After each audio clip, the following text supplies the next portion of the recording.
just for a little bit. Of course, Diversity and Dragons is on later today, I believe. Unless I slept through it, but I think it is. And he generally comes on around 7 or so. So that means that I will definitely be ending before that. Why? Because I like to watch his show. We'll see what he's got going on tonight. You know what I mean? Let's see that. There, that's what I wanted. All right. Now, since it is 5:20, I don't expect to see my brother because he's going to um, probably be cooking dinner. He likes to eat his dinner every day around this time. So now, me, I'm not hungry yet, and I eat when I'm hungry. So, or when my wife cooks, and then I'm like, well, I better go eat. Otherwise, you know, somebody might not be happy with me. And hey, I got to keep mama happy, right? It is just the rules of the game that we play. So, so yes, gotta keep your wife at least somewhat happy. I mean, even though I will admit that I do aggravate the shit out of her on occasion, just because of reasons. But I think that part just keeps her interested. So, some of you are probably noticing my title, especially if there's any Twitch uh, knuckleheads here, and they're thinking, wow, I automatically hate this guy. Well, I want to come off the record really quick as saying I don't care. Uh, I am over it. As a matter of fact, you know how over it I am about that situation in the Middle East? I'm so over it that I don't even think that the country should be given to the Jews. I think Israel should be freed and then placed under the management of the church. So, how do you guys like that? Is that offensive? Maybe. But that's what I think. I mean, Christ was born in Bethlehem. He come from Nazareth. He was crucified in Jerusalem, where he rose again. And in my opinion, that means that that region belongs to Christianity, not the Christian heresy that we call Islam, and also not the counterfeit Judaism we call rabbinical Judaism. So now that I've probably pissed off a shit ton of people, yeah. So Twitch can ban me for a billion years. I don't care. I mean, since they got their pet Turk on there talking all kinds of shit, and they don't ban him for anything, then why would anybody care? About their opinions. It's obvious their opinions are meaningless because they do not have any concept of justice, right? And without justice, there is nothing. So when I talk to people of a non-religious bent, and they're like, why would a all-loving God send somebody to hell? And the response, of course, is very simple, but online atheists are idiots. So, hey, Bear, they never get it. But the response is that without justice, there's not love. You know what I mean? So if you know what the person who loves you expects of you, but you go out of your way to constantly rebel and betray that person, then what kind of respectable person would we be talking about if there was no punishment, no justice? Right? It's funny because those same, hey Bear, I'm just kind of rambling. Those same online atheists that want to go after the Christian God for hell, they never ever attack Muslims for the fact that in Islam, unless you got a martyr, you always every time go to hell because you have to go to hell to have your sins burned away before you can go to heaven, right? But I mean, surely it says that Allah dwells in hell where he punishes the guilty. It does say that actually, if you look into it. But so we'll see who Double D's going to be going on about tonight. I think doesn't Bear have his one of his role playing games tonight too? If that's more your speed. Wednesday. You know what? I think my wife was saying it was Thursday. And I've been out. I'm sweaty because I've been out in my hot ass garage breaking down boxes and shit. Because the trash goes. Does the trash go out Wednesday night and get picked up on Thursday? Or does it go out Thursday night and get picked up on Friday? You know, I've been here for half a decade. I don't even remember. D&D tonight. Yep. So I know what Bear and Doc and all those guys will be up to. Fun, fun, fun. I have been painting things. I don't know why.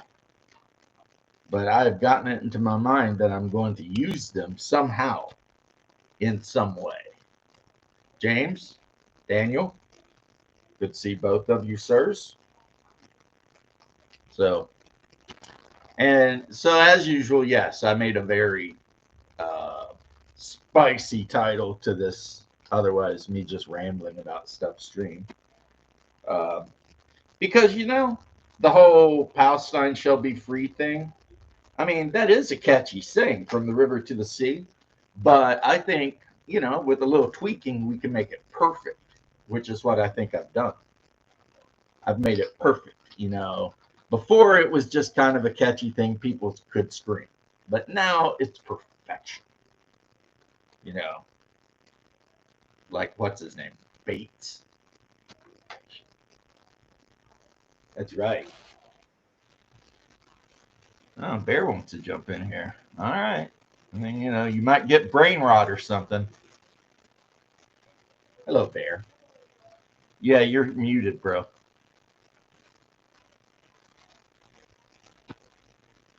Bear's at work, so he's probably got his stuff muted.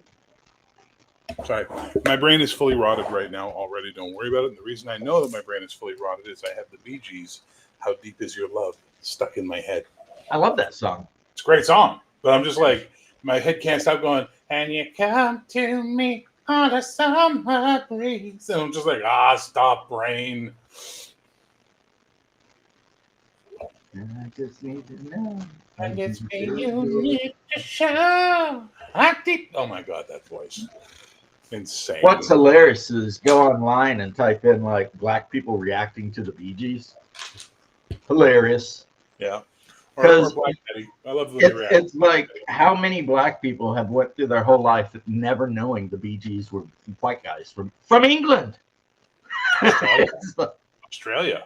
Australia, is it? Yeah, okay, close enough. Commonwealth. I'll say the Commonwealth, and we'll call it that. But the Bee Gees, you know what I mean. And like, you watch these guys, and they'll be sitting there, and the music will come on, and they'll be like, "Oh, I know this song," and then they'll see the Gibbs. They'll be like, "What?" Like, yeah, that's what it is. And then Andy Gibb was shadow dancing, so you know it was all that craziness. He lives. Hell, the Brotherhood of Knives. That's a video game here. Hey. How's it going? What you talking about? I was rambling about just stuff that was on my mind because I think I've watched too much Nuxnor today. Oh. Getting ready to probably watch Double D later, unless I fall asleep. Hey, what's up, Shark? Byzantium forever. Byzantium rules. As a matter of fact, Shark, this is for you. That's right, my Byzantium war flag. Love it. Me and Shark got into a huge debate about. He said Byzantium sucked, and I was like, Eastern Rome was awesome. I would be with his Eastern Rome. Yeah. Constantine. Well, the big argument was he is convinced that Julius Caesar was a better general than Scipio Africanus or Hannibal Barca. And I'm like, no way. It's not even close. Furthermore, Carthage must be destroyed. Oh, yeah. Carthago electa est. From the river to a sea, Israel shall be free. Yeah, that's what I put. Because if there's somebody on Twitch watching, I hope they ban me or they get really mad.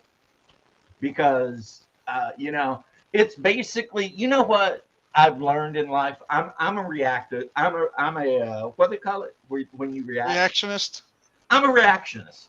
Like if I'm left alone, I stay in neutral. And I'm just like, okay, eat, drink, sleep, hang out with wife, watch people freeze in Saskatchewan, whatever. Everything's good. Because we watch Alone Bear. And right now they're shipping them to Saskatchewan. Oh, by the way, the last episode, it was the Newfie that won. Nice, good for him. And it ended really well, $500,000 US. And on the day when he won, they snuck his wife in, and she was a cute little kind of chubby Inuit woman. And they snuck her in, and he's this big, tall Mick. Like he sounded like he was speaking broke the whole time he was talking. That's the Newfie way. Yeah, and yeah, like come on, boy. Yeah, or come on, bye. Come on, bye. Lord Thunder and Johnny Jesus, like by he his never called the shelter. He called it the tilt. The tilt. I think I'll climb into the tilt. And it's like, what the is this guy even talking about? But he won, and I was happy to see him win. Well, one of the crazier things I've seen recently is, and I think it was like in Illinois, a truck exploded. I think what's got me on the mood of being Carthago delinda est. Yeah. Well, I mean, when the Romans, Cato ended every speech that way. Once the Romans figured out how the Carthaginians' religion worked, they were like, no, F those guys. I mean, plus there was economics. They wanted control of trade. Let's not just make it all about one thing, because I think when people think history, even when they think modern day events, people try to make everything about one thing. Yeah. And it's like the reality is in most human interactions, multiple things can be true all at the same time. It's like Rome did want to control the merchant routes through that region. Yes. They also wanted to put an end to child sacrifices, which the Romans were never down with human sacrifice, really. They would, however, sacrifice a bull and read its intestines and shit like that. But, I mean, sacrificing a bull, throwing your children into a flaming altar, they're a little different.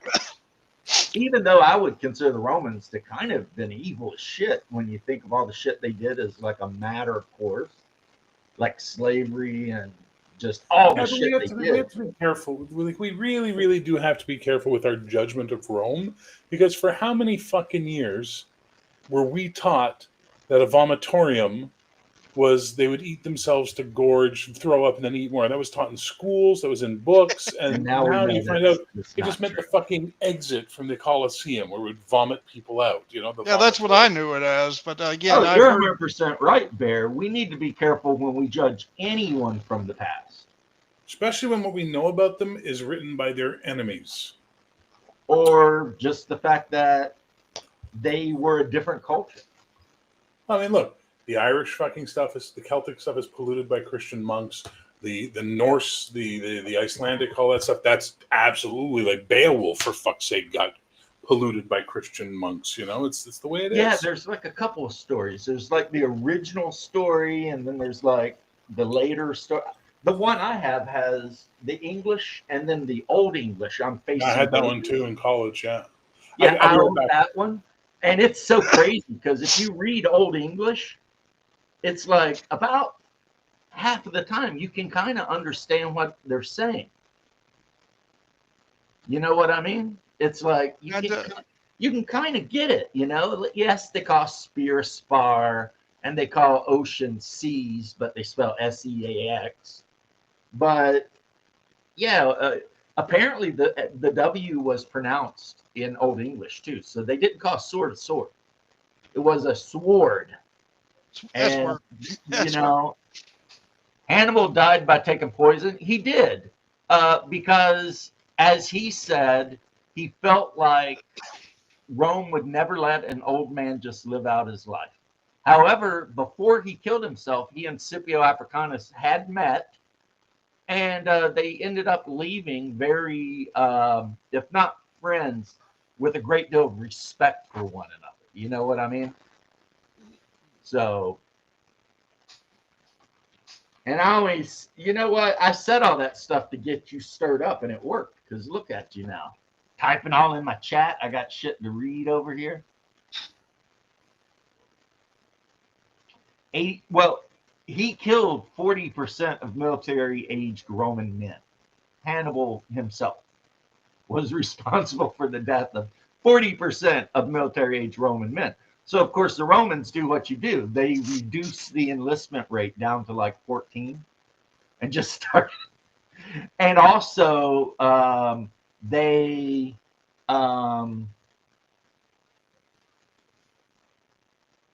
started offering slaves and prisoners their freedom if they would join the legion. So, I mean, the Romans were desperate, but in the end, what they did was smart. Caesar won all of his wars. You know what, though? I'm going to make a comparison. Well, this will offend some people, not Shark. Shark won't be offended, because if I know anything, I know this won't offend Shark, right? That's like saying somebody won the WNBA championship and then trying to compare them to whoever won the NBA championship. That's what you're basically saying. I'm not arguing Caesar didn't win all of his wars. I'm saying that he didn't ever fight a worthy opponent, really. Even Vercingetorix was not. I mean, he was an unorganized, ill-equipped tribal society versus a trained, disciplined army. It's not the same. It's just not the same. I mean, look what happened to what's his name, the richest man in Rome, with Casca. He marched his legions east and encountered the Persians. They cut his head off and stuffed his mouth full of gold. That's what happens when one of those guys encounters a real general with a good army.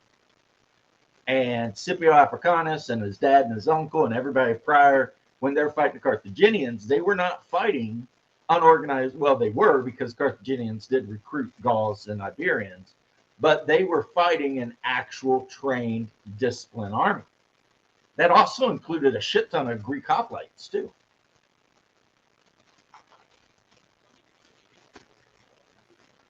So I guess what I'm saying to you, Shark, much love, but Caesar was in the WNBA. Whereas Scipio Africanus, NBA All-Star. He was fighting the big guys in the area. Yeah, he wasn't running after tribes of Celts. And never forget what happened to the Romans in Teutoburg, right? The Germans collapsed trees on their formations and wiped them the F out. 3 legions. 3 legions, I think it was. It was so bad that it drove Marcus Aurelius insane. They say he wandered around the palace, pulling his beard and tearing his clothes and crying for his legions back. So, as a matter of fact, the Romans got their asses whipped by the Germans quite a few times. Quite a few times. The 13th Legion. Yeah. So, within 6 months of Cannae, Rome raised a new army. Yeah, 80,000 troops, most of them between 12 and 50. Half of them were freed slaves and prisoners, and the other half were little kids. And their entire plan to defeat Hannibal was avoid Hannibal at all costs. So what they would do is any city in southern Italy that had sided with Hannibal, they would wait till Hannibal was somewhere else and they'd attack that city. And then as soon as they found out Hannibal was on his way back, they would haul ass back and hide in Rome.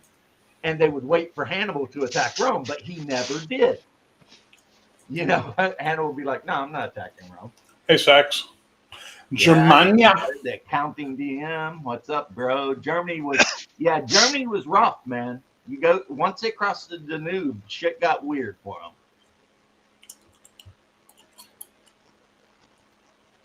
A disservice, brother. Celtic tribal warriors were exactly that. They were tribal warriors. In a one-on-one fight, they probably could have defeated any Roman in the legion. The problem is they weren't fighting one Roman. All of those, that mob of warriors, all bound and determined for personal glory, were fighting professional soldiers, fighting in formations, performing actual maneuvers. Yeah, but the Irish did two things that freaked the fucking Romans right out when they first started fighting them, which was they painted, or no, sorry, the Scots. It was the Irish, one of them. They painted themselves, they were naked, and then they covered themselves in blue paint to look like demons, and their women were fighting with them, and the Romans couldn't get their brains around that concept of letting women fight. There is a contemporary quote. It's kind of like when those Kurd women were fucking up all the Syrians. You know what I mean? It's like they're like, women can't fight. Apparently they can. There is a contemporary quote from a Roman officer that said, "You know the Celts are very angry with you when they bring their wives to the war." Yeah. And no. See, Shark, you're taking what I said, and maybe I said it wrong, so I'm not going to blame you. At no point am I saying the average Celtic warrior wasn't an absolute badass. They were. There's still a difference between like a tribal warrior group and a trained military. But this is what I was doing in my when I was doing my D&D hack, which I'm now moving away from. But I hate the class barbarian. Barbarian is a culture, not a class, right? So what I did was I basically divided fighter into slayer and soldier, or man-at-arms. The soldier, man-at-arms, has all this training. He knows how to fight in formation. He has all these things he can do. The slayer is your crazy tribal warrior with an axe who just, fights like a ferocious monster. And he's devastating one-on-one. But put him up against a phalanx, and it's not going to work so well for him. And that was the entire issue. Like the ancient Celts, who were head takers, they were headhunters. The best way to kill an enemy for the most glory was to take his head in one swipe. They were absolutely tremendous warriors. It's just one trained for one-on-one combat.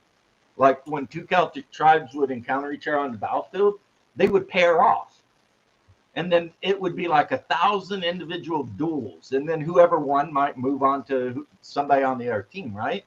So when the Celts encountered the Romans, who did not fight that way, right? It was a totally different situation.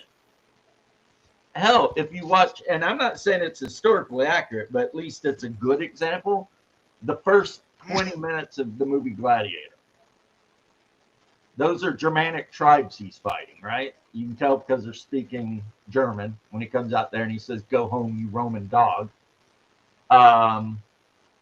But were the Germans brutally good at killing? Yes, they were great warriors. They're big and strong and whatever, right?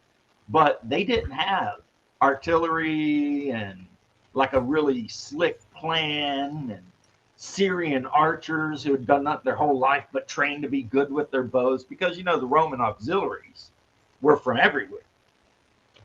All they had we're badasses with big axes and spears, right? And it just didn't work out for them until the German tribes realized you don't fight the Romans up front like that. You sneak around, you ambush them, you run, you block the path they're on, and then when they have to stop to try to get the tree out of the path, then you run up. And you remember that Bill Cosby routine about the coin flip for the American War of Independence? Yeah, all right, General Washington, General whatever, flip. Okay, General Washington, you get to call it. All right, General Washington says the British have to wear bright red uniforms, march in lines, blah, blah, blah. And the Americans will be running around in brown and green, hiding in the woods. Yeah. Warriors are generally better at single combat. That I will never disagree with that. Yeah. I mean, especially the ancient Irish, they trained for one-on-one. Yeah. It wasn't until Brian Boru, who was educated at a monastery and read about Alexander the Great and the other great generals of history, started training the Well, Irish Sharp, army. the issue with that is But individual glory does not win wars. nope, it does not. And as Patton said, your job is Noble not and to die for your heroic, country, yeah. it's to make the other fucker die for his. Yeah. Romans believed in, yeah. Shark, I think you've got the right of it right there. The system is greater than the individual. Yeah. That's exactly what I'm saying. So Caesar's campaigns against the Celts, I'm not trying to knock the Celts here. The Celts were amazing at what they did, which was run out there with a big freaking iron sword and take somebody's head off. That would be a fun army to have in a war game. I had thought about building one for Hell Caesar, but it's like the Roman army, you need basically about 45, 50 figures. For the Celts, you need like 5 times that. And the Celts fight in these massive hordes. What's up, Bruce? They fight in the massive horde system. Their discipline's not super great. Whereas the Romans fight in the smaller maniple system, but their morale and discipline is amazing. So every battle against Celts, you're going to be outnumbered, but who cares? Because, your line infantry is so superior to theirs. Plus, naked Celt versus fully armored Roman in Type C helmet with some sort of lorica, and a big freaking testudo. That's going to be, Plus, the Romans specifically invented weapons to kill Celts. A good example of that would be Saxus. The pilum was designed to stick in a Celt's shield, break off at a hinge, and then weigh the shield down so the Celt warrior couldn't get it out because that soft iron would bend, and it would make it where he couldn't use the shield, therefore making him vulnerable to other pilums. Like I said, the auxiliary archers in the back from Syria and Crete and wherever, or when you run up on the line, just getting gutted with a spatha or a gladius. How you doing today, sir? Our visit for today, Misty. All right, bye. See you later. Bye. The Panther just wanted to stop and say hi, Bear. I am holding my finger because I was not paying attention and stabbed the shit out of myself in my pointy finger with my X-Acto knife, and it has a brand new blade on it. So it went in deep. Let me see. See that? Watch. Ooh. Lovely. I mean, not quite to the bone, I don't think, but yeah, pilum was a great weapon. And a lot of later Romans and mid-Romans, they would carry darts. Like on the inside of the shield, they'd have 3 to 6 darts that were basically like lawn darts, like they gave us as toys as kids. And these Romans would just pull that shit out and whip it, and it would come down on somebody. And like a lawn dart, if it came down on the crown of your head, it'd kill you. So, It's the same with like a lot of the Romans were also taught how to use the slingshot. Just because it was just if they couldn't have access to the auxiliary or the bows or any of that form, all you needed was just the last or the back 5th, 6th, and 7th row to just get out the slingshots. I mean, you're going to be finding rocks in most places, and they're quite easy to carry. So 20, 40 rocks, there you go. You will just pepper people, and again, it slows them down. apparently, Saxius. And apparently, I mean specifically, in Crete to this day, they have clubs on the Isle of Crete where they still train with those slings. I wouldn't be surprised. Because it's like, I guess during the Hellenistic period in the Roman era, the slingers from Crete were like world renowned, for being able to just crack somebody's head in at 100 yards or something. And it's weird that in D&D, they gave the sling a die 4 damage. It really should be die 6. I do agree. I mean, it's a terrifying weapon when deployed in mass. That thing. I mean, a lot of weapons are made to do some very serious damage to the body. I mean, look at the Dacians, from the Balkan region. When they came through. Yeah, Romania now. Exactly, Romania these days. That they had weapons specifically designed to cut through a lot of the Roman shields and be anti-armor for the Romans at the What were those time. blades called? They were like Folks. really big and almost they like curved inward. Like Folks. Yeah, folks. Yeah. Yeah, So, and they talk about how two-handed. those things could split a Roman shield and stuff. Yeah, so they were made Really for fun that. weapon to have. I use those kinds of characters in Bannerlord. Well, I mean, So yeah, Sax, you're not wrong. You're not wrong. And Shark and I had this debate, but it's all love because I don't think any of the people involved were necessarily bad. It's just an argument of very powerful individual warrior versus 4'11" guy who is trained for 10 years to fight in a formation. Yeah, but that's also where we then get into the whole discussion of Germany being, or what I wrote, Germany being the Romans Vietnam, because it was not a place where they could set up their legions nice and neatly. It was heavy wilderness, and they were having to. It was swamp based. They had to cross the Rhine to get there, and that was a problem in itself. I mean, yes, the Romans eventually did it, but it was not for a lack of the Germanic tribes trying to stop them. And thereafter, it's just you don't have wide open fields that you can easily make a good fight on, like you would do in Gaul, or that you would have in some, well, maybe not so much England because they was heavily forested at the time. But it's just that you didn't have these opportunities where you could make use of rank and file formations against the opponents. You would be constantly on this like pseudo skirmish conflict, or you would have to very disadvantaged environment against you. Yeah, it wasn't. I think there was a thing after Teutoburg, the Romans sent legions up, and they had to build wooden bridges for like miles across swampland. And then they started burning down a bunch of German villages, but then the Germans attacked them back, and the Romans just barely escaped with their lives. Yeah, because by then the Germans weren't playing that Roman game. They were doing a lot of skirmish shit and attacking at night. Yeah, but like it got really vicious at that point. But the Germans, for the majority of the time, understood that crossing the Rhine really wasn't a good idea because they lost their home advantage, and Rome would then build like consistent intervals. Again, we're talking about the peak of the Roman might. They would have consistent intervals of watchtowers to make sure that they could overlook the border. And the watchtowers were they were built to be like 6 feet tall, baseline rocks. So you couldn't just run up and just set them on fire. And then it would be, an additional, I think it was like 10, 15 feet for the actual watchtower. And then they would consistently dot throughout. So it was just impossible for anyone to get through. By the way, speaking of things that get blown out of proportion, Boudica. Boudica? Yeah, well, they didn't. They treat her like she's like Xena warrior princess. She was a bitch. She was a liar. She was a thief, and she took the coward's way out at the end. Well, she was a noble. She was nothing.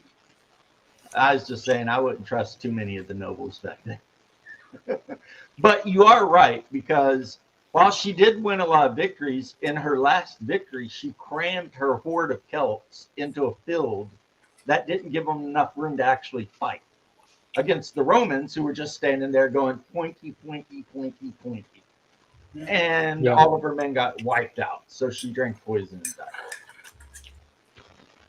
Because, everybody knows there's only been like one army, Carthage, really, that could stand toe-to-toe with the Roman legion and have a hope.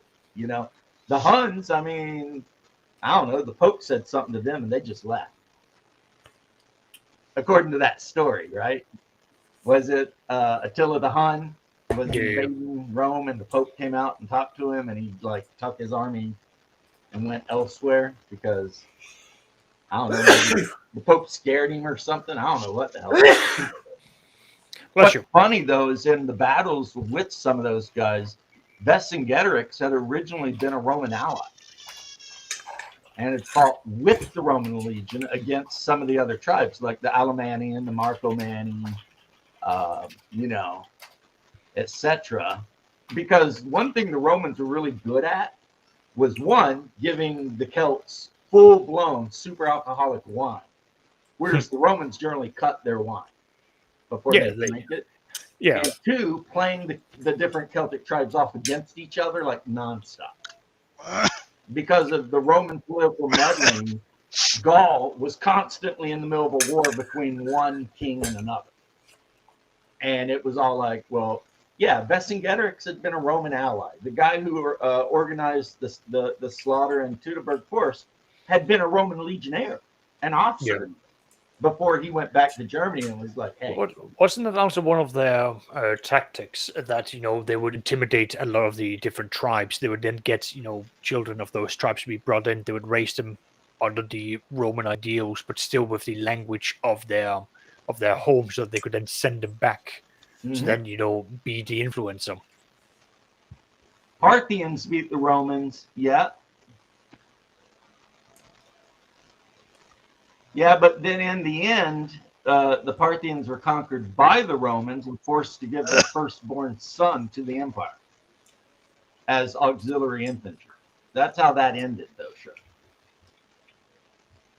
So, I mean, if you look at the extent of the Roman Empire, especially the east from Constantinople, you'll notice what used to be Parthian land is part of it, And then, of course, they had a problem with the Volga Bulgars, who started out in the north of Russia and decided to come all the way down the Volga River and just take a huge chunk of what is currently Bulgaria and Romania.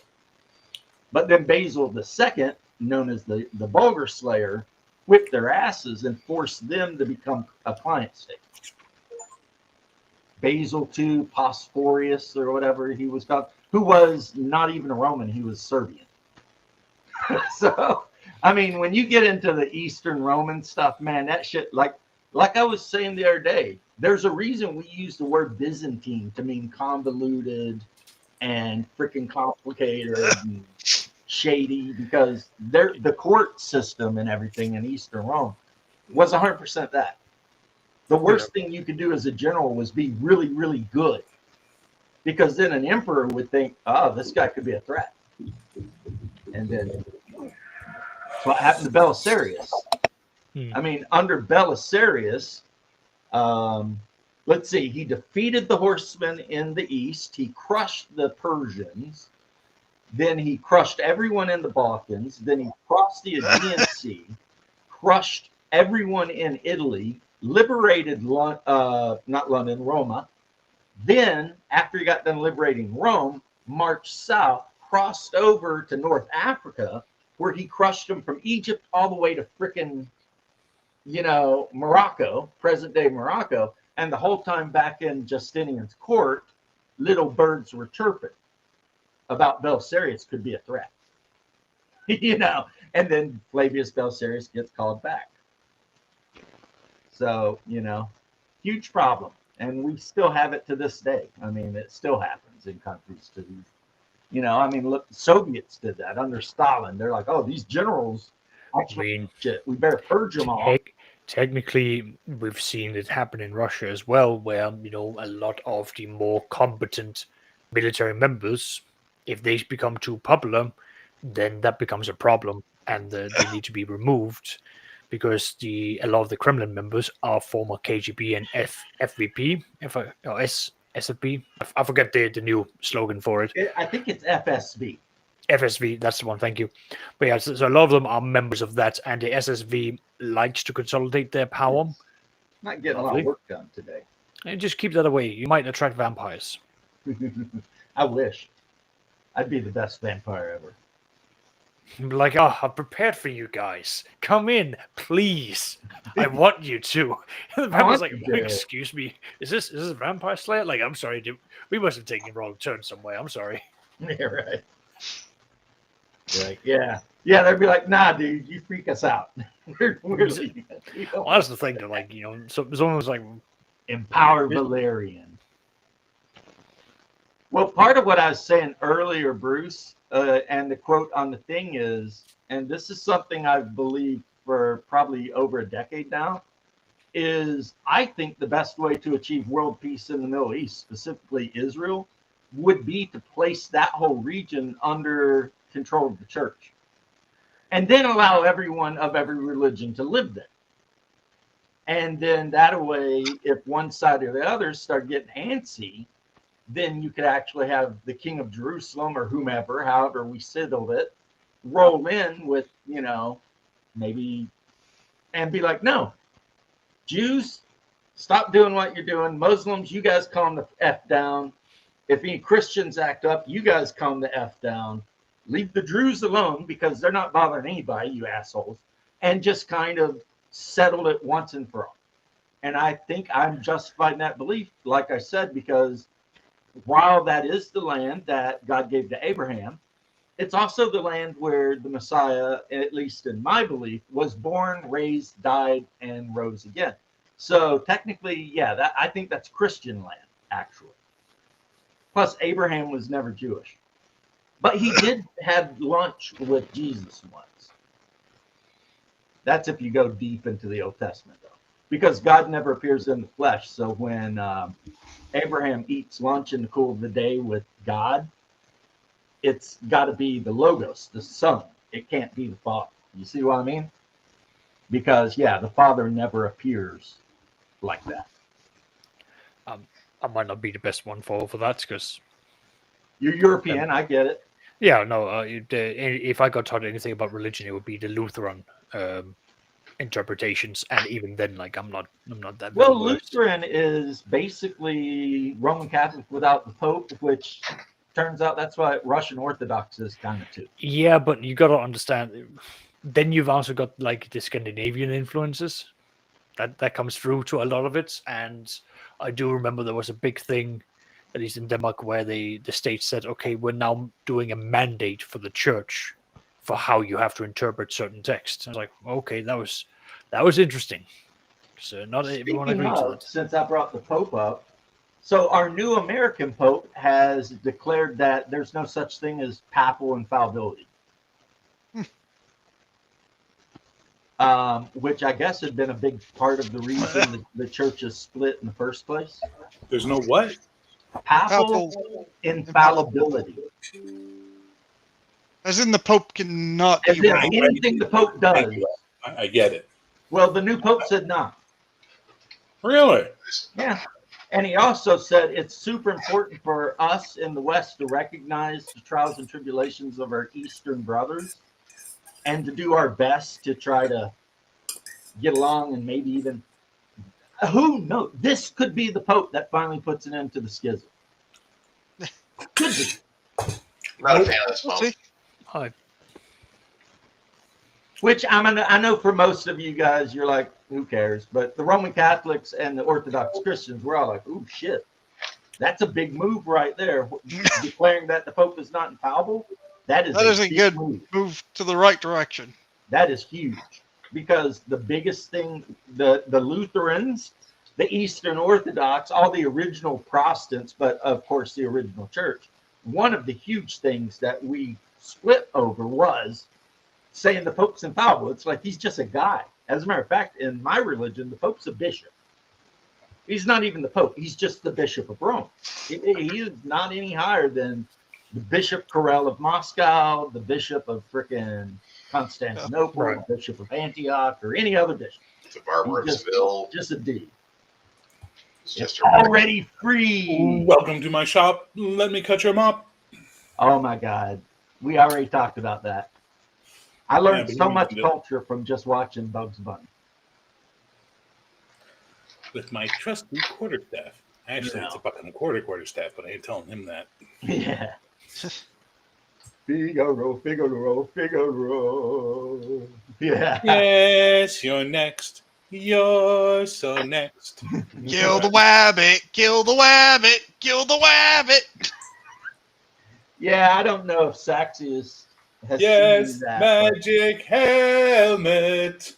but we grew up, and most of the culture, a lot of Americans learned about like the Nibelung and opera and stuff like that was actually from Bugs Bunny. Yeah. All right. Because remember Bugs that. Bunny would do these like, Although technically a 6 little minute bit long before my time, but I've cartoons. seen some reruns. and there would be whole operatic parts of it, and they would, and they would reason- mention the reason like why is Leopold when basically- Bugs Bunny comes in with his little wig on to be the conductor, and everybody's like, The "It's reason for all Leopold." of that was because they figured out that Warner Brothers had this amazing catalog of recorded opera and classical music that was completely royalty free that they could use.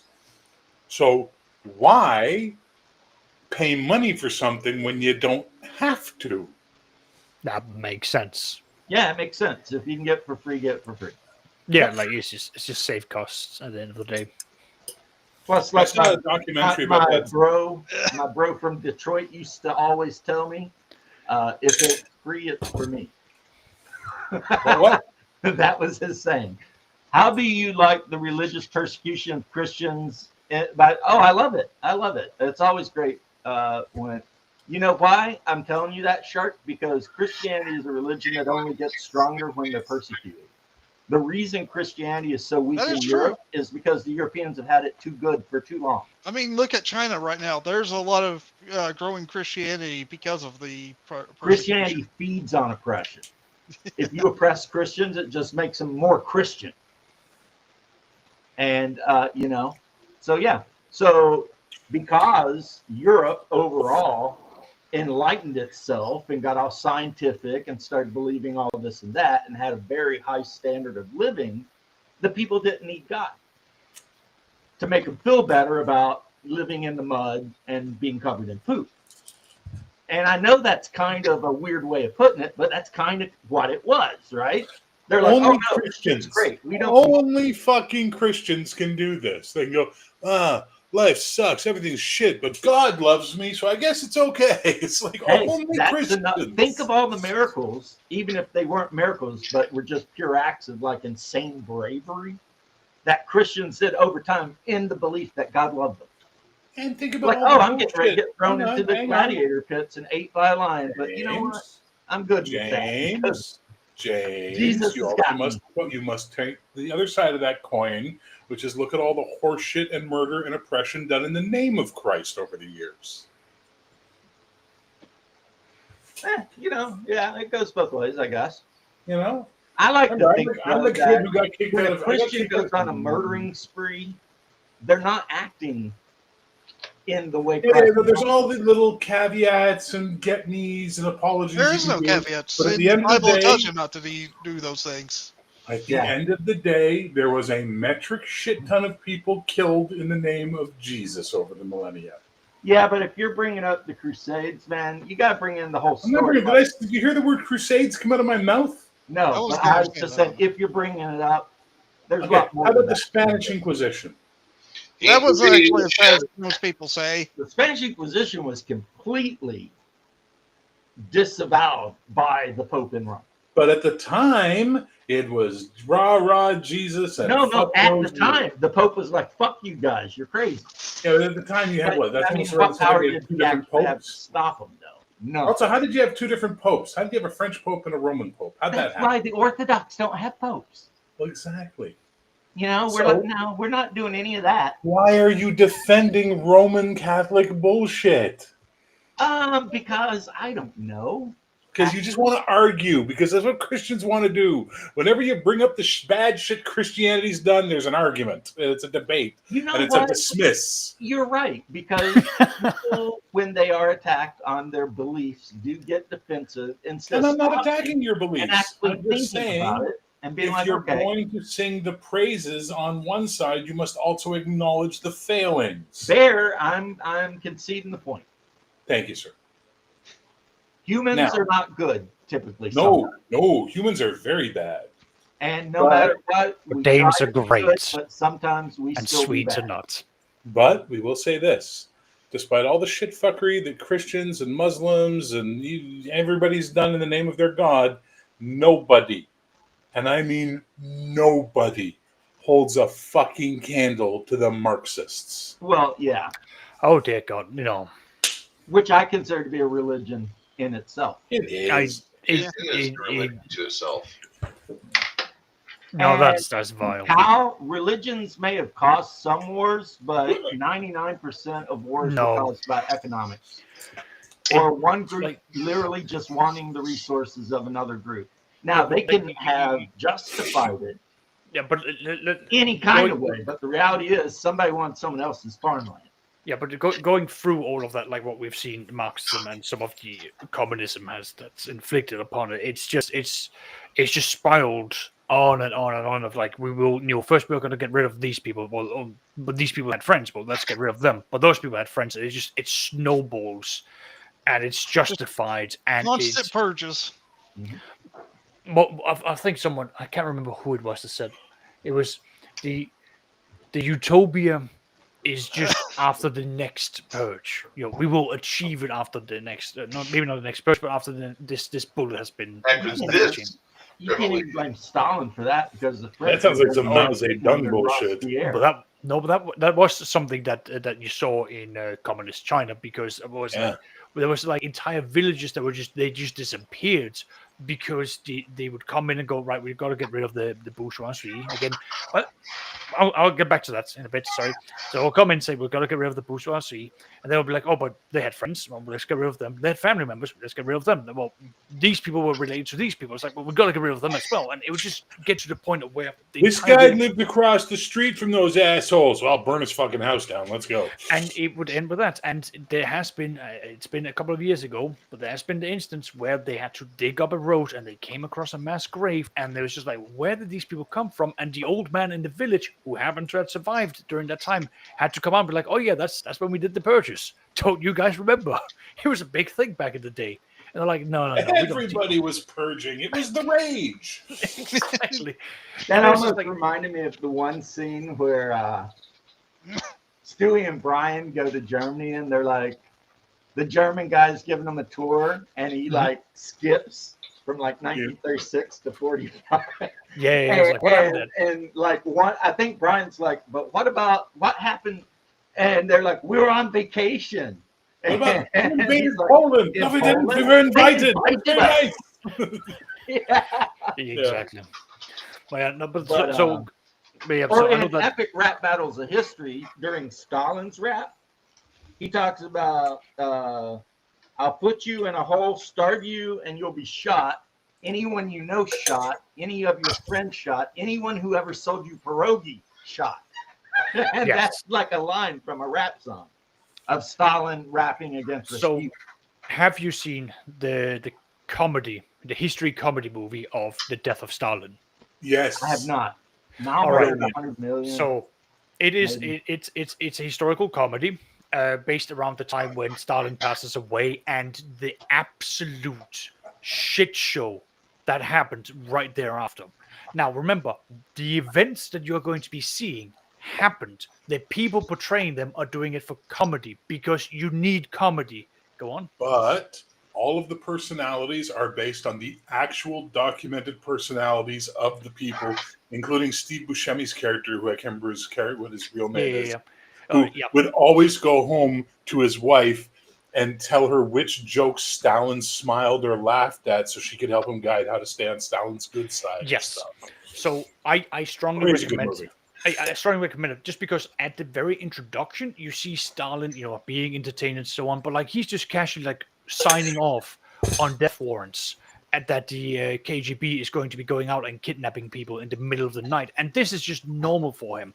And that very same time, he just went, "I like this song that's being played on the radio.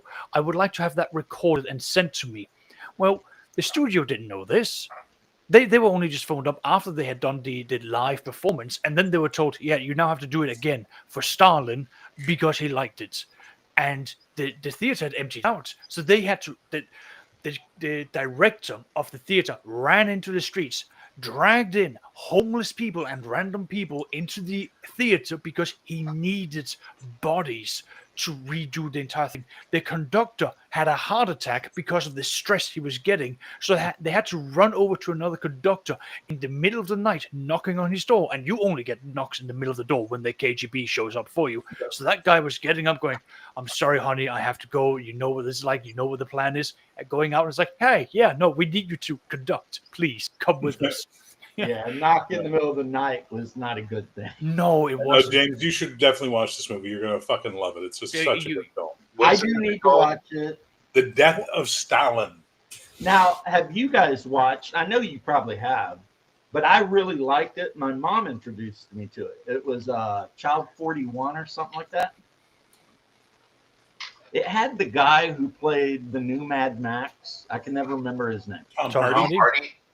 Yeah, and he was playing a KGB officer or inspector trying to hunt down the Russian serial killer, the Rostov, Oh, that Yes. guy. Yes. that killed like Rostov. 50-something kids and whatnot. Yeah. And it was crazy because the Communist Party got mad at him when he thought that it could be a serial killer, because they were like, there are no serial killers in our people's utopia, right? Yeah. And like, what's his name? Great actor, the guy who did Zorg.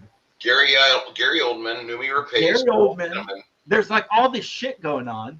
There's one scene where the one KGB guy just starts killing this Russian family for no reason. And Yep. like Tom Hardy's character runs up and beats his ass Yep. and reminds him that when they had invaded Berlin, that guy was a pussy. Child 44 is the name. Yeah. of it. Yeah, that was. Oh, that I gotta was go. an- I'll see ya.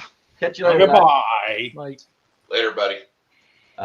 Yeah, no. Did you ever see the That's a good Frighteners? show. You ever see the Frighteners? Of course, I love that show. Okay, there's a reference to that serial killer in it when Jake Busey's talking to his girlfriend about being like having the highest body count, and everyone's like, "There's a Russian going around claiming that he's killed like 50 people. That's a record needs to be held by an American." That is It's In almost my as good as opinion- Brain Dead. probably one of the best ghost whatever movies ever made. Oh no, it's in my opinion, up until Fellowship of the Ring, it's Peter Jackson's best film. I disagree. It's so Yeah, good. I saw fucking Brain Dead at Cine Fantastique in Montreal with him there, telling us how the movie was made and all this great stuff, and he was a fucking entertaining human being. But literally, he was still in his adolescent filmmaking stage at that point. He graduates after he does Heavenly Creatures. He does Heavenly Creatures, which makes him learn that there's I think more he to film. did a King Kong movie too. Yeah, but Forget that Heavenly one. Creatures. Heavenly Creatures is about the two New Zealand girls who killed anyway, two lesbians killing people. But it's an actual good film. It's Keira Knightley's first film, I think. And basically, it's very much not Keira Knightley. No, the one who was in Titanic. I know who Girl you're Like talking about. Rose. What? The girl. Yeah, the that one who played Rose. I can't remember the actress's name. That's the movie that taught him how to make cinema, as Right. opposed to exploitation. And once he learned how to make cinema, Lord of the Rings follows. But before we get there, he has to do Frighteners. And Frighteners is where he takes cinema and exploitation and marries them together perfectly. The only downside to that movie was it was supposed to come out at Halloween, and the studio rushed it, so Weta was not able to finish the special effects in time. So that's why the CGI looks a little bitchy in it. And that's why when it came to Lord of the Rings, one of the things he put in his contract was, I say when the movie's done, I say when the effects Kate are done. Winslet. You don't sure get the does. effect. Kate Winslet, thank you, yeah. Oh, Good movie. you want to hear something I just found out last night What's that? from my mom? The lady who played Rachel in the original Blade Runner was Yeah, also Shaun the lady that played Chani Yeah. in the Lynch. In Dune, I in never Dune- recognized her. Yeah, it's what's her name? Sean Young. Sean I Young. never, She's a I psychopath. never, and these are two of my very favorite movies, like definitely top 10. Blade Runner's top 5. And I'm sitting here like, but how the conversation come up is I just told my mom, we were talking about the new Dune. My mom's a huge Dune fan. Barry, you've heard me go on about it. Yeah. And I was saying the only thing that really, really pissed me off is Zendaya. I can even live with the gender race swap of Liette Kynes. Okay, fine. I can overlook that. But Zendaya is a horrible actress. So Zendaya, and so Terrible. okay, The hang whole on. time, she just looks like My she's boss constipated. put it best. We were talking one day right after Dune came out, and we watched this. We'd all seen the second one that weekend. And he goes, I said, so what do you think? He goes, this was a very good movie. I said, yeah, it was. Felt a bit rushed. He goes, yes. And also, I found it interesting that everybody in the film spoke like they were 20,000 years in the future, except Zendaya, who spoke like she was from Brooklyn. It was just like, yeah, And constantly had a look on her face like she had to poop. yeah. Because how this happened Constipated is in my mom. everything. What'd you say, Bruce? I'm sorry. She looks constipated in everything. She looks worse than the Slayer, Hawk the Slayer, who in every scene of Hawk the Slayer, he looks like he's trying to hold back a fart. You might Your have microphone's off, by the way. I think we're getting you through your webcam, Bruce. Oh my god, are you fucking Oh my god. He might have been. No, my microphone's on. But the point. Well, you got a really the point, tinny though, sound, buddy. Make sure you're using the right mic in Windows or on Restream. My mom sent me a YouTube compilation, and it was the final battle between Paul and Fade from all Oh, yeah. three movies back to back. And I was just like, okay. In the Lynch one, awesome, and Channy's beautiful. I will kill him. Yeah, I will kill him. Yeah, I love Sting. Just goes so over the top on it. It's awesome. Then No, in Sting the was really good at Sci-Fi it. Channel one, Yeah. you know, the lady they got to play Janet, beautiful. She's sitting there like, I am not afraid, you know, whatever. And plus that guy, he was also in Rose Red, which was a really good, one of the few Stephen King things ever made that I like. Okay. Now he teaches urology and he's a certified physician's assistant because he just never could get any work after that. So he said, And then- screw it, I'll go back to college and, you know, become a doctor, basically. But anyway, and then they showed the fight between New Paul and Bald Harkonnen, and Zendaya sitting there like, she looks just like, it's just like, this is such a downgrade. And it has nothing to do with her being half black or Brazilian or whatever the hell she is. I don't care. She's just horrible as an actress. Yeah. She's a plank of freaking wood. She They could is have got a pretty homeless woman off the street. and There, she Bruce. would've Hey, been that's not better. like you're in a tin can, Bruce. I still sound like a tin can. No, you don't sound. Yeah, you sound fine. Okay. The other thing is that Channy, they did what they always do, which is Chani was redheaded. Yes. And you're not allowed to be a ginger in Hollywood anymore. It's like they. Well, no, that's going to Hollywood, change now. Hang on, that's going to change because gingers are black people. Haven't you heard? I'm I black. heard that something to do with DNA. Well, I'm a and ginger, so DNA. guess what, motherfuckers? I'm sick of the man keeping me down. I want my check. And I'm part Slavic, so I'm a person of color too. So we've got a That's right. Oh, So dear, you not two, this you two again. white boys down below need to respect. Bruce is Italian. No, I and don't. as an Italian, you I'm know going to go that down the route of got Sweden bored. and say I will apologize. Hey, why is Italy shaped like a boot? Why? Because all their shit wouldn't fit in a shoe. Exactly. How did God make Italians? He took a handful of shit and a handful of pasta and he went whop. And then we've got the Dane, which is basically a swamp German. That's the Dutch. That's the Dutch. No, that is the Dutch. You're right. The swamp Yeah. German's the Dutch. Yeah. No, the Danes are the tax man. Yeah. The Swedes betray you. The Norwegians wipe everything out. As the I have Danes said set up many taxes. times. As I've said to Sax many times, this is your Viking breakdown. When you want someone to kill everybody in fucking sight, send the Norwegians. Oh, look, it's the Swedes. Whose side are you going to be on, and will you stay on it for this whole fight, you treacherous fucks? And then there's the Danes, whose entire Viking thing was, yeah, no, this is all good. Yeah, no, Ingmar, I love this. But can we make money off of it? I mean, the That's funny Danes 'cause- basically held the entire British Isles hostage for like 100 years. Yeah, like two-thirds of the UK was basically called Daneland because Yeah, the we Dane Guild. You will Yeah, pay Dane- the Dane Guild or the yeah, exactly. It's funny though because you then see I'm reading back up on Danish history because I've been out of the loop for a very long time, but you then see it repeating itself where Denmark goes, there's a lot of trade coming out of the Baltic. We need to make sure we get a piece. So what do we do? I mean, the city I grew up nearby, we still have the castle till this day with cannons pointed at Sweden where we go, hey, we know you need to get by here. We will shoot you if you don't pass by and just throw down your taxes, and then you're allowed to leave. So That's an that's also interesting why place. This place, Aya, seems very nice. Yeah, we should build a city there just to trade and make sure all the money goes through this one city we'll build. yeah. You guys Build are it next to this nuts. black pool. You guys are nuts. Like, And I what's swear to the God, name for a Dane black law, pool? exactly. A Dublin. Yeah. A Dublin. Of Black which- pool. The pool Yeah. of black water. You know, okay, They I think gotta it ask, Leinster, how too. much Leinster of was not Irish Leinster. stock, how much of Irish blood was I don't want to say tainted, but Viking contributions to modern day Ireland? How much is that? Do you guys know? Minimal. No. Viking is minimal. Very minimal.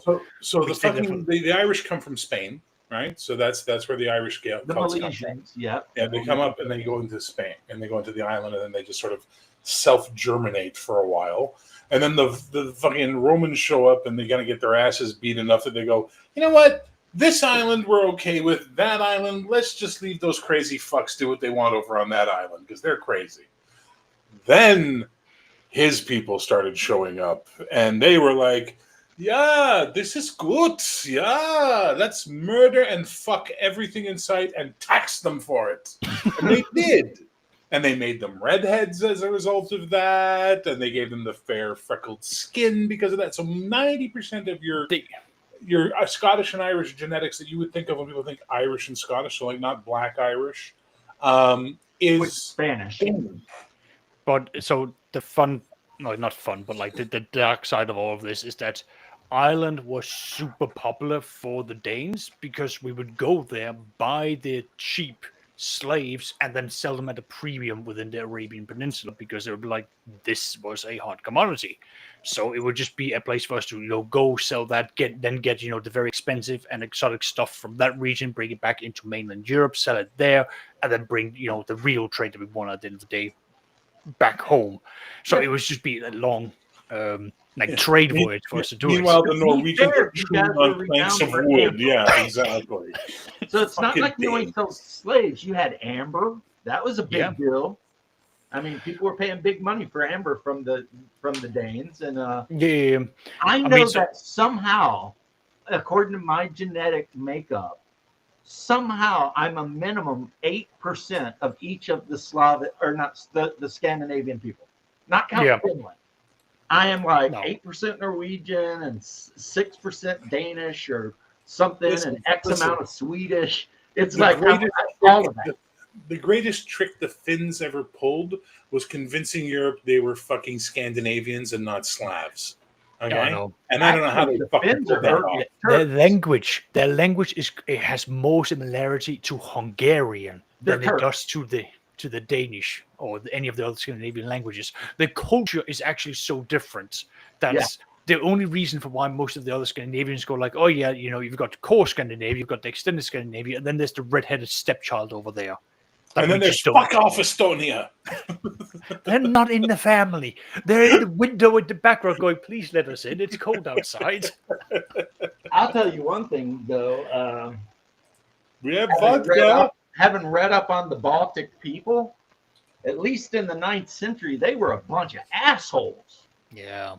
Like they would come out of those woods and swamps and just murder everybody, nonstop. Well, the best part of the Balkans, Europe. The best part of the Balkan part of Europe. Well, but the I said Hungarians- Baltic. I You meant said- Baltic, not Balkan. But the Balkans are still part of Eastern Europe, right? And the best part of them is they spend the majority of their time stabbing, murdering, and hating each other until someone invaded, and then suddenly they're all brothers in arms against that group of assholes. Yeah, but it's Oh, the same those thing. assholes are done. Let's start killing each other again. But it is one of those the Balkans is an interesting area, as you said. As I used to joke at my last job, it is just where you will find every shade of red from blood because there's just so much murder and wars going on. But the moment anyone from Turkey, the Middle East is trying to make their way up, they all go, whoa, whoa, whoa, whoa! What are you doing here? Get back there, and they will do things. I mean, just look at Vlad Tepes and the absolute insanity that he did. And he had like a very small region. And Wallachia, yeah. Yeah, and Sultan Mehmet would have to come up with like the same size that he had to make to take Constantinople, and even then, Vlad was just like, I will show you things that you wouldn't believe," Yeah. and it was terrifying. Like, The best way to describe the Balkans is there's a pack of dogs in your backyard trying to kill each other as best they can, and they're switching allegiances every 5 minutes in the fight. And then you walk out there with a stick and decide, I'm going to fucking get rid of these dogs from the yard. And they all just turn as one unit and look at you and go, what the fuck are you doing? I always Fuck, say that's it's my European brother. Appalachia. Huh? European Appalachia. yeah, I know my brother-in-law, well, ex-brother-in-law now, is Serbian, and he moved back to Serbia. Mhm. And I mean, he's the right age that during that whole Tito died, let's all murder each other stuff, he would have been about 19. Yeah.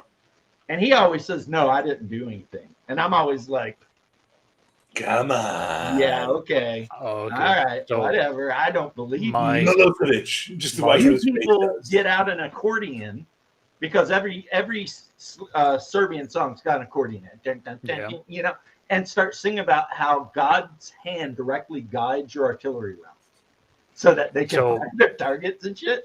And it's like, yeah, So- I don't know, guys. fun, interesting thing, not about me, but one of my brothers. He had a math teacher who was not Danish. He came from that part of, I believe it was Serbia. And his introduction to the classes, because he was a predominant, guy class, just went, "Hi kids, you want to see something ugly?" And then pulled up his leg because he was shot in that war, and he experienced the horrors. He was conscripted as a child. He had to go and shoot people at a very young age, and he had been able to suppress those memories for a very long time. It wasn't until I think it's like 10, 15 years ago the PTSD just became too much and actually began overwhelming him. But yeah, like, things happened in that part of the world that was Because Just- the yeah. only man who could keep that shit straight was Tito. And when Tito died, that was just it. That was the end. Tito. Yeah, I don't know how he did it. I'll be perfectly honest. I mean, it's got to be a mix. Sorry, I can tell you how. is it fear? Tito was incredibly fair and incredibly strict. Makes sense. Everybody knew the rules. These are the rules. And if anyone stepped out of line, Didn't Tito like send a message up to Stalin going, "If you're gonna try and assassinate me, at least send professionals"? Tito sent one of Stalin's assassins' hands to him. And that would be about the third time Stalin tried to kill Tito. And told him, if you send one more of your men, I'm going to send one of mine, and mine don't fail. And Stalin backed off. And the whole thing was Stalin was mad at Tito because Yugoslavia, and despite the fact that it was communist, had no problem trading with anyone. Yeah, I was about to say, like, because it was like it was communist, but they were open to trade with the West, which is how America got suckered into buying who God only knows how many thousand Yugos. Yeah. And also Yugoslavia, when it was Yugoslavia, was selling their version of the Zarasta factory AK to anyone who would give them $50 for a rifle. I mean, those guys, they might have been communists, but if they made it, they sold it to anyone. I mean, half the AKs in Africa come from Yugoslavia. You know what I mean? The Afghanistan guys, half of their shit was Yugoslavian made.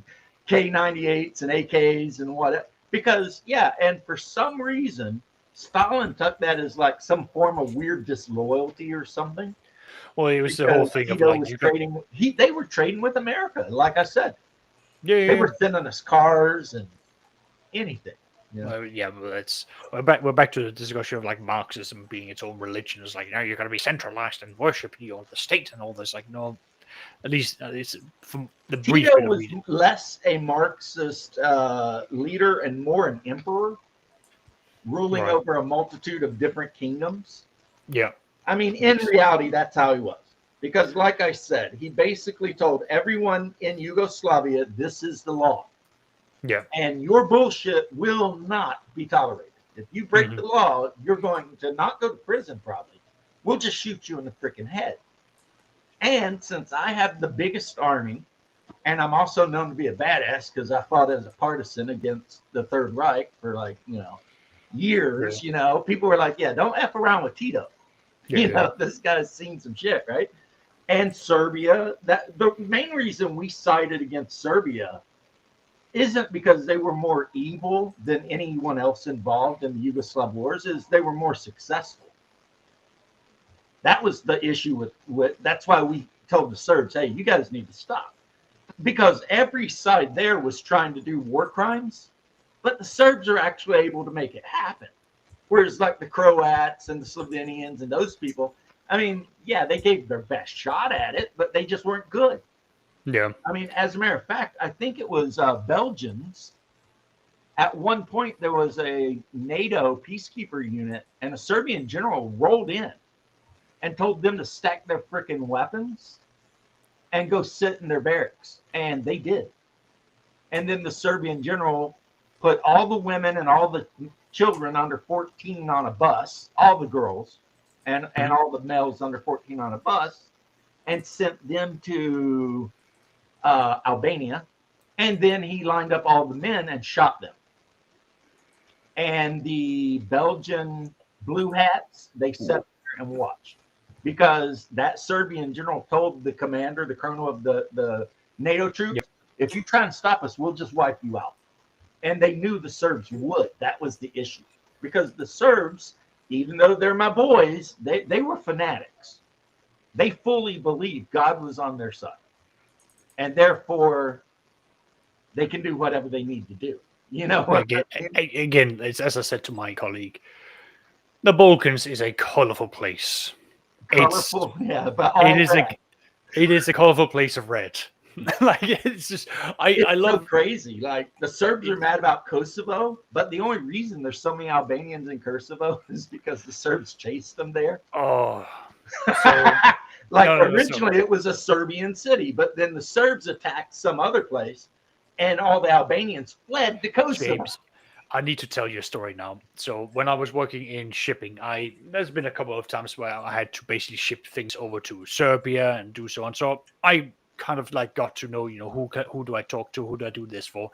And I then got a job. It's like, I need to have something delivered to Kosovo. And I began looking, it's like, well, how do I get that there? So I didn't really know. So I went out to my contacts in Serbia and went, listen, I can see Kosovo is right, around Serbia. I just need how do I go about this? And I then get the response back of, Kosovo does not exist. Send it to us. We handle domestic. I was like, oh, I am opening up a can of worms here. I am not going to say anything else. I have a joke, but it's a true joke, Saxius. If you walk into a room full of Serbians and you just say the word Kosovo, every Serbian in the room will shout back, I Serbija. Which is Serbian. Yeah. Because that's that's what you I go got on told. a board and you type in Kosovo, you can find who, like if you go on to X right now and just type in Kosovo, you'll find out who watches your shit that's Serbian or Albanian, because they will go at it. And for some reason, both of them think Macedonians are monkeys. So Serbs and Albanians always depict Macedonians in cartoons as chimpanzees. And they always depict Turks as cockroaches. Turks are cockroaches, and why that is. Slovenians are ladyboys. Yeah, and the Slovenians are always really, really pretty traps. It's so weird. Yeah, the Slovenians are always dressed up like in the female Baltic dress with the kitty ears. Yep. I don't know why. They're weird. They're crazy people. What do you get when you meet a guy who's half Mexican and half German? I don't know. Hungar. Enlighten us, Hungar. Please, Hungar, I look forward to your insanity. No, that's good to know. But yeah, that I did that, and I told it to one of my colleagues who was Hungarian, who just looked at me and Oscar, you have no idea what you are about to start. You should just be glad that it stopped at that point. It means that whoever you were talking to had enough respect for you not to start calling you names. hmm I was like, yeah, And their interactions are kind of weird too. It's like I don't know. none of them like the Bulgarians, and most of them love the Greeks, and the Greeks are huge fans of the Serbs. Why? I don't know. It's like if you take a map I of the don't know what Balkans, it is. right, and just start drawing arrows between every single country of who hates, likes, or whatever each other, it is a convoluted freaking map of relationships. So when I was Pretty much, they all hate Albania. when I was in Vancouver in the mid late '90s, this one apartment I had was a really nice apartment building, and the owner lived next door in the building in his house next door, and he was Croatian, Croat, Joseph, and Joseph was drunk pretty much 24/7. But Joseph had a problem. There were 2 basement suites in the building that had fucking junkies in them, which is why we had cockroaches in the building. It's why we couldn't get he couldn't get rid of them and all that. And I'm talking to him, he's just going on about it one day. I said, Joseph, do you want this problem sorted? And he's like, yes, if it can be sorted with no blood, I want this. And I'm like, okay, it'll be handled for you, man. I had a part-time gig as I was doing bouncing and all that, but I had a gig where we would go rouse squatters. We were basically paid to go in and just grab all their shit, start throwing it out the fucking door. It was not, look, I'm not proud of it, but we did it. So I called up some of the boys and I said, hey, you guys want to do me a solid this weekend? We got to arrest some people in my building. They're like, oh, fuck yeah, your building? We're in, because it's the boys. So we went in and we rousted the 2 junkies groups out of the fucking basement and threw all their shit out and all that. And Joseph loved me after that. Joseph thought I was the greatest human being alive, and I could do no evil in Joseph's eyes. To the point, I went to see him one day, and I'm like, hey, Joe, listen, $800 a month is a little pricey. Is there any chance we could knock it down a little bit? He's like, how much you want to pay? How much? But I'm like, I could do 7. He's like, okay, 7 for you, no problem. Like this. But that's what I love about Balkans is that once, doesn't matter, Serbian, Croat, doesn't matter. Once you do something that to their benefit, they fucking love you after that. You know what I mean? Like they just you're family in their mind. That is the Culture. dichotomy of the Balkans. Yeah, That's also It's like been my experience with they a lot of either the Eastern. love you or they want you dead. It really just depends. That's been my experience with a lot of the people I work with. That's from Eastern Europe. It's like as long as you show that you can carry your own weight, as long as you're not a pussy, or as long as you're not just yapping on and like wasting their time, like they're cool with you. And especially if you're going to be contributing and helping them, and they're like, okay, no, we like that. You make my life easy. I like that. Oh, dude! Yeah, every time an apartment opened up in the building, one of my friends was looking for a place. I'd go to Joe and go, "Hey, Joe, I got someone that could take that place." Okay, tell them come by. He was like, he didn't want to fucking do a background check. No, it's like if you're saying they're good, they're good. Like that was his mentality. Yeah. In Eastern Slavic countries, there's a lot of. I've talked about this before. I'm still waiting for Hungar to you're give us the a man. punchline to his fucking joke. I know, but if you're a man, you have to act very masculine. Mm-hmm. Or it's like, you remember I was telling you the dating advice for dating a Russian woman? The second you act like a bitch, you're done. Yep. Mm-hmm. Because Romanian if you women are don't the same respect way. you, then you're out. Don't cry in front of her. Don't ask her opinion on shit. Tell her where you're taking her out to eat. Be Mhm. respectful. Bring flowers. Make Bring her home. feel like a She'll woman. respect you. But if Yeah. you act at all like you're indecisive and shit like that, you're done. No. You're done. Romanian Give it women are up. the same way. Yeah. What'd you say? Romanian women are the same Well, way. I mean, even though Romanians aren't technically Slavs, they're still in that area. Yeah, don't tell them that, boy. They get mad when you call them Slavs. Well, Romanians are Romans. I know, but it's fun to call them Slavs and watch their reaction sometimes. Right. But if you say They're gypsy, weird they because get violent. They get Romanians violent are if you say gypsy. yes. non-Slavs. I know one of my colleagues, 5'1", absolutely skinny like nothing, and it's like the moment you just said gypsy or anything, she's like, what you say to me? It's like she would just go from like sweet little woman to just like, oh, I am gonna have your liver for tonight. And I was like, oh, Yeah, Jesus don't call fucking Christ. Romanian Romani, That's like- because your average Romanian absolutely hates gypsies.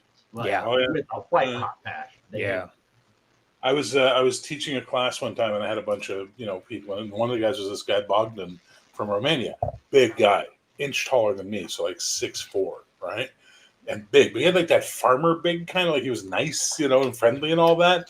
And at one point in time, he was jazzing around with this English girl from Montreal, and she said, she goes, shut your gypsy ass up, and he fucking flipped like a switch. What the fuck did you call me? And I had to shoot from my desk, like I was bouncing all of a sudden to get between them. I'm like, okay, she didn't know. Sit down. She's like, what? I'm like, shut the fuck up. And Bogdan, sit down right fucking now. Like, this guy looked like he was about to deck this bitch. because again, in Eastern Europe, it's like if you disrespect somebody, they handle it. They're high.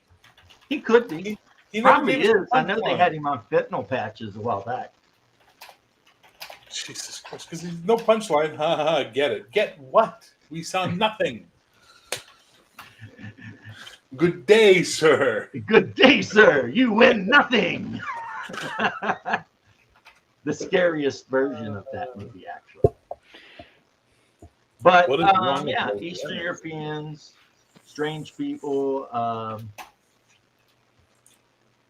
Serbs. If you I go want to to a throw the link Serbian up so Doc picnic, can jump in. if you go to a Serbian picnic, prepare to be there like for 2 days and get really drunk and eat delicious food. They make like kebab. They make like borat.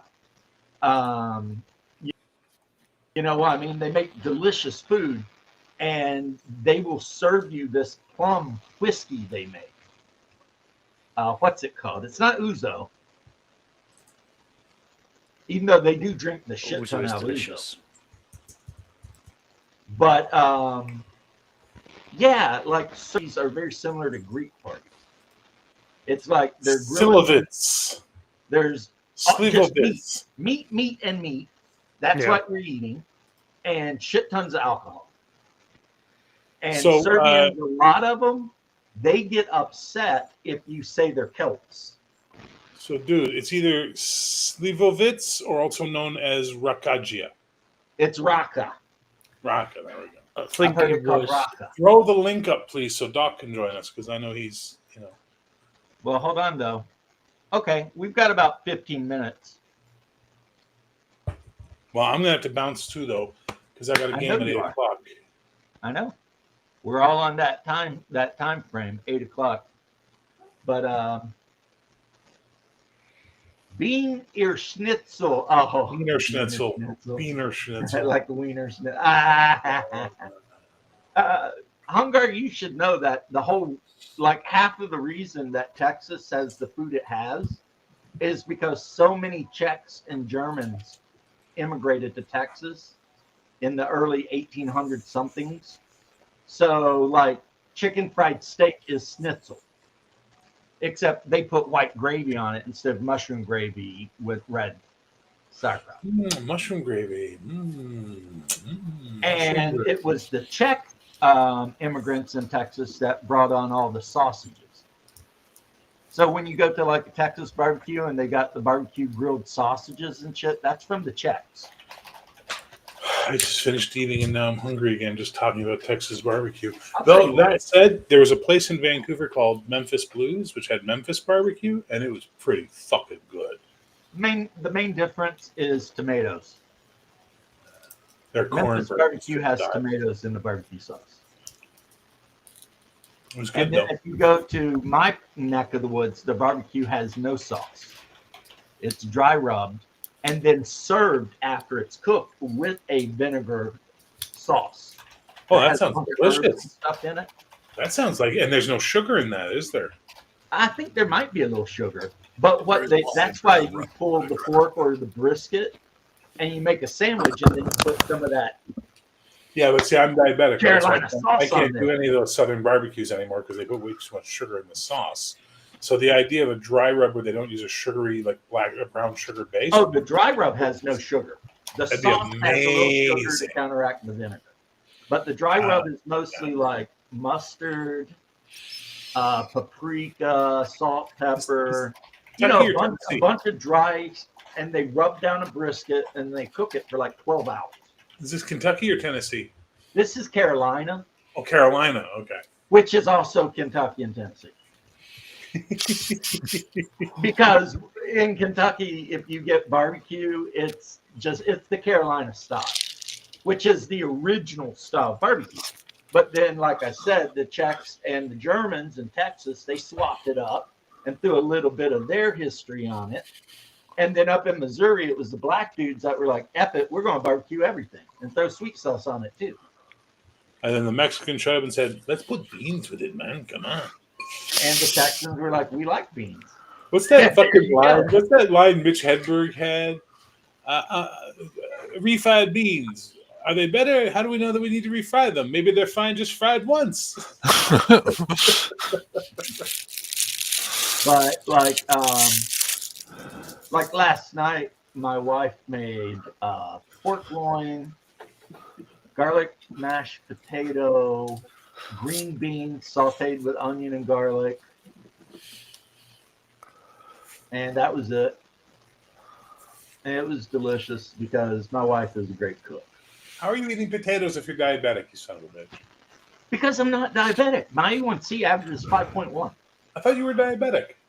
Yeah, when I was 300 pounds, they're like, dude, you're walking around with A1C at 9 point something. So guess what? I lost a shit ton of weight. I take my metformin every day. Yeah. Check my blood. It's always good. Nice. Good for you, man. You're one So of the few people I know you that weren't take diabetic. metformin. You were what we call, you guys call it pre-diabetic. What we call in Canada is metabolic syndrome.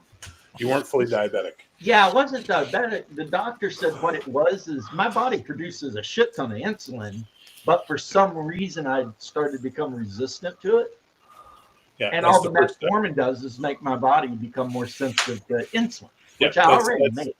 100%. So I walk around the block a couple times, walk my dog. I eat a moderate meal, like I haven't even ate today yet because I only eat when I'm hungry. And when I'm excited to talk to you guys, I'm never hungry because, I don't feel it if I am. I might be like once I end the stream, I might be all like, damn, I'm starving. But Well, listen, I'm 55 this summer. We're all getting up there. If yeah, I we all hit make 55 already. if we all make it another 10 years, we should all move to roughly the same area so we can get into the same nursing home together and do this shit and drive the nurses insane. I was going to say, them nurses will be calling the local fire department at 3 a.m. every morning. And they'll be like, patient James McKee over here, he's just not acting right. I'm away to the ER, I'll go. Because, as a firefighter, I know sometimes the nurses will just show up in a bad mood and they'll call on every patient. And then because we do mostly medical and transport, because that's the nature of the beast. Houses don't burn around here the way, it's not a big deal. But you end up transporting a bunch of patients to the ER just because the head nurse at the nursing home don't want to deal with it. Nice. And then you can't be too rude to the nurse, but everyone knows the game. We had a nursing home near my station, and there was this red-haired RN that was the head nurse, and we always knew when she had come on shift because 7:30 we were getting a call to go there to take someone out for altered mental status. So we're pulling a 90-year-old man out of his bed for altered mental status. He's in the Alzheimer ward. It's like, so how do you? Isn't How that do you normal know then? his mental status? Altered. Did he suddenly become really cogent? Like, what are you talking about, altered? Basically, it's just this curly, red-haired older lady didn't want to deal with certain patients, so the ER got him. The good news is there's a private ambulance company called American Ambulance, and they're the ones that always had to take them home. So it was like just a big circle jerk. They call us. We take them to the ER. The ER gets mad at us for bringing in patients that obviously don't need emergency care. And then we leave, rinse, repeat for 20 hours. Meanwhile, American Ambulance, they're showing up to pick the guys up to take them home and throw them back in their beds. Good God. And this shit would happen. I mean, I assume every shift, but I only worked every 3 days. So every third day. But 24 hours. And yeah. Sometimes we would run a straight 20 hours and 80% of our calls would be to nursing homes for patients that had altered mental status. And it'd just be like, oh. The best is 4 in the morning. You get called to a nursing home and they're all like, the patient has altered mental status. And you're like, okay, who's the patient's nurse? Because every patient's assigned a nurse. And the lady's like, I don't know. And you're like, what do you mean you don't know? And she's like, well, I just started my shift. And you're like, you start your shift at 4 a.m.? And they're like, well, I was on vacation. I mean, they always got a freaking excuse. So the nursing home nurses are always at full-blown war, DEFCON, whatever, with the fire department. Because you roll in there, they never know anything about anything. All they know is, well, he's not acting right. And then we had no choice. Once we're called onto a scene, we have no choice but to transport the patient to the hospital if the person in charge of the patient wishes it. The patient gets no say. I mean, sometimes they'll fight and scream and carry on because Alzheimer's makes an old man angry. Dementia makes them sweethearts. When you go up on a patient with dementia, they'll be sweet and nice and they'll just stop. Alzheimer, they get angry as shit. Yep. Because they don't know where they are, why, and they don't know who the hell you are and why you're jacking around with them. So I'm looking forward to being an old man, if I make it, because I'm going to pretend I have dementia, unless I actually get it. And I'm going to do things like go to this is a horrible thing. I'm not going to do this, but it'd be funny to do, which is to go to a restaurant and have some 20-something waitress come over and then just reach up and squeeze her tit. And then she reacts, go, Linda, is that you? I haven't seen you in so long since your mother left with you. They just have her have to deal with that conflicting bullshit of old man grabbed my tit. He thinks I'm his daughter. Wow, I didn't put that together. Well, that's actually kind of a weird combination. I'm sitting here thinking you could probably get away with it. Because if whoever you're with is like, I'm sorry, ma'am, my grandpa's got Alzheimer's. The waitress is probably, oh, okay, the sweetie. And she'll probably put extra whipped cream on your pancakes or something. Right? But, I mean, if you imply she's your daughter, but you just honked her tits, I'll be like, this is not. We got to do the Alzheimer's first. I have a buddy of mine, he's an actor stunt guy.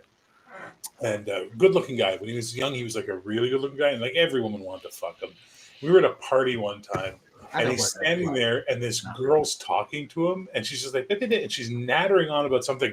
And I'm looking at Jason's face from the side where I'm talking. I'm just looking at him, and I can see he's tuned out. He does not give a shit what she's saying at this point in time. And I just watch him reach out, squeeze her tit. And she stops. And she's like, and then she sort of readjusts herself, and then starts talking again. A minute later, fuck it, he does it again. And that's when she got the hint and walked away. But it was just like, it was the fact that I was watching it like, see, you can do that because all the ladies want to fuck you. I do that, the cops are involved. Jesus Christ, man. Well, he was taking a risk. Either he was going to make her go away, which apparently he kind of wanted, or he was going to get laid. Yeah, exactly. So either way, it was no downside for him. He's going to squeeze a boob, maybe get laid, or at least be left alone. Yeah, exactly. I can dig it. I mean, smart play. I mean, I was never handsome enough to get away with these stupid. I always had to rely on my sense of humor and the fact that I talk a lot. Because if you talk really fast and a lot at a woman, sometimes you can confuse them into sleeping with you.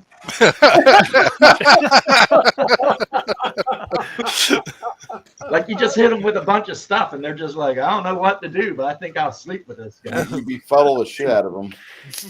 Right, you just gotta hit them with a lot of information, and the brain starts short circuiting. Next thing you know, I cast confusion. Right, I'm joking, obviously. And on that note, ladies and germs, I gotta go. Take care. Peace, love. Yeah, peace, and poor peace, Doc, dude. I need to get you in earlier. This is like the Nah. second time you've dropped in like 10 minutes before I ended the stream, and I always feel horrible about it. But I'm sure I'll see you over in the chat at Double D. We'll see who he's. making He's fun on. of. When's he on? He is probably coming on very soon in 1 minute, because he does his at 7 Eastern. He's up in PA. So I'm sure we'll chat in the stream. Sax, always a pleasure. Maybe next time we'll talk about something game related. Yeah. I mean, I like history as well. It's a lot of fun to talk about that. Oh, I obviously. love history. It's my Oh, I favorite love it. topic. And we did talk about one game related thing.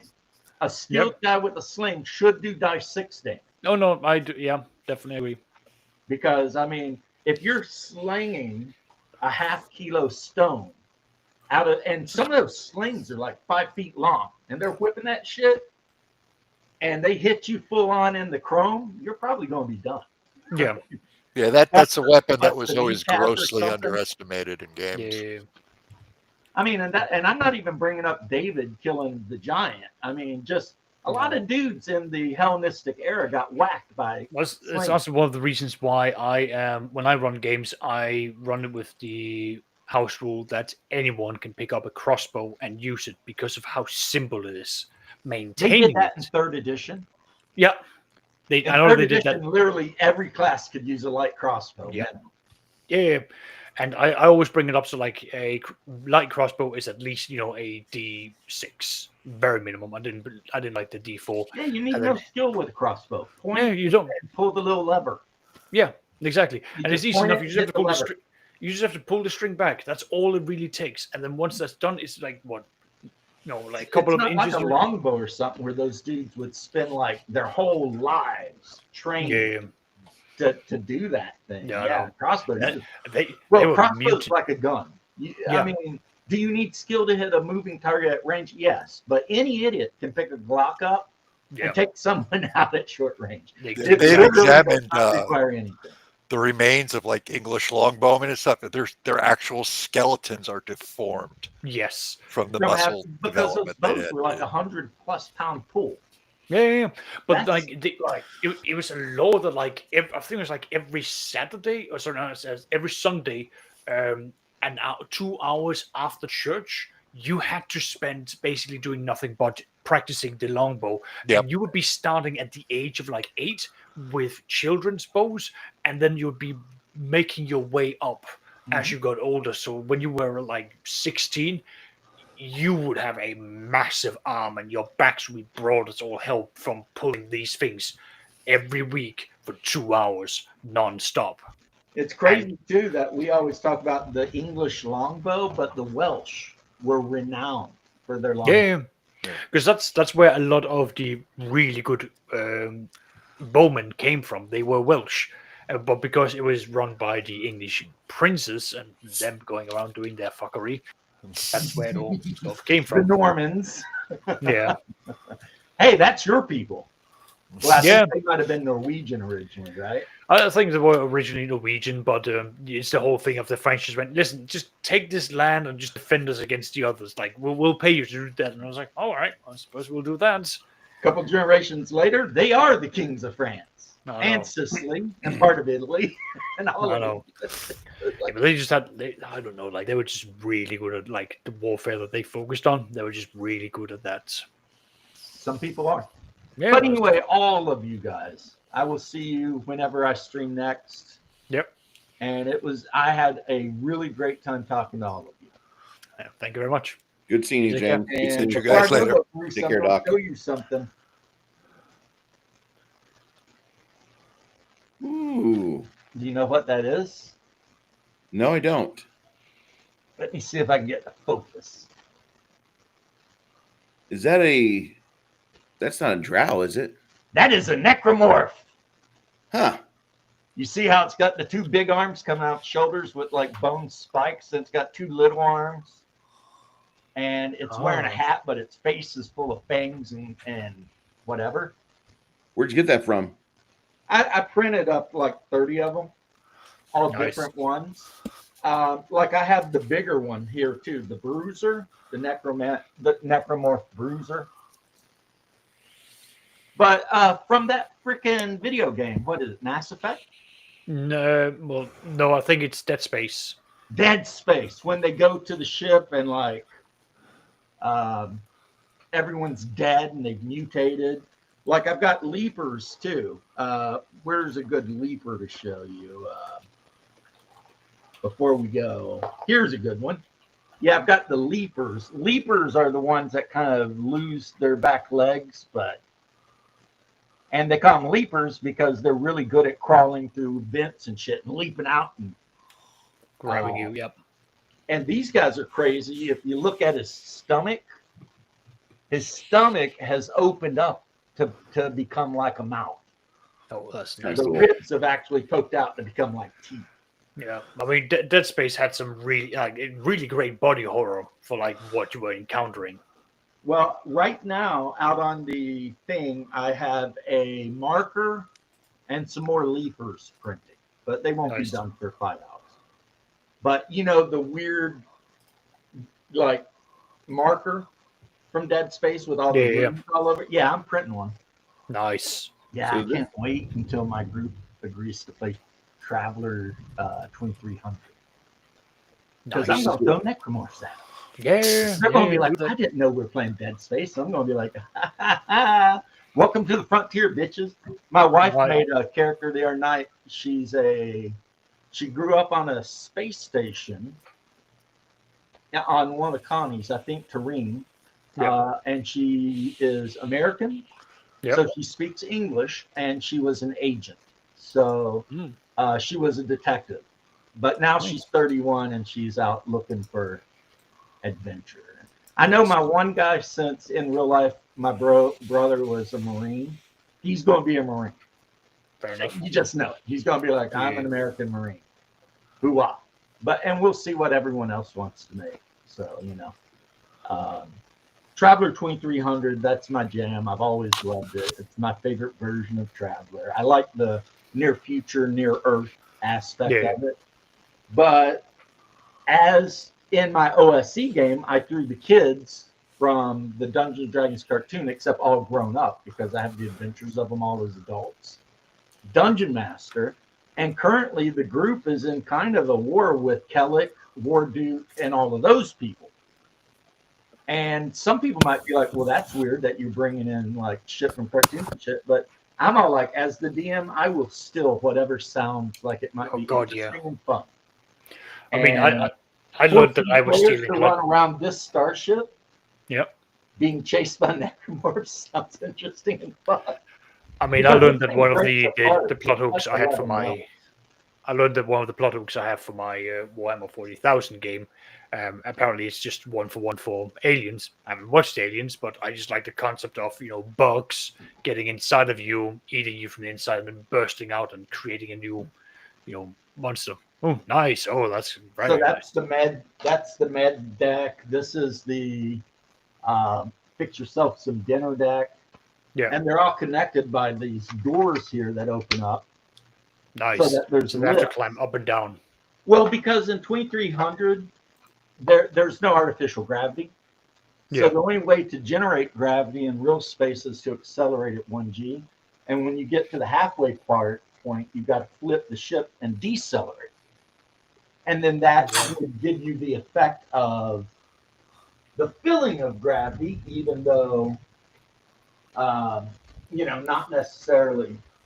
Yeah, I get what you mean. Because creating anti-gravity is scientifically very plausible, but creating artificial gravity is scientifically never going to happen. Yeah. And then this deck is, well, first off, there's a lift here. Oh, this is the crew quarters. I need to paint it up, but if you look really close, you can see all of the bunks Oh yeah, in the wall. nice. And then this, if I reach in there and pull that out, that's the bridge. So you see, Nice. you got the pilots up top, and then you've Yeah. got the weapons and everything there. And then, Yeah. And I then remember the when I ship did, itself has these. I have a number of these that I can attach to it, and they open up. and PDFs come out. So you got your basically rail guns. Yep. You can replace them with like torpedoes and other things though. But Yeah. anyway, yeah, I always do this. Anyway, parting is such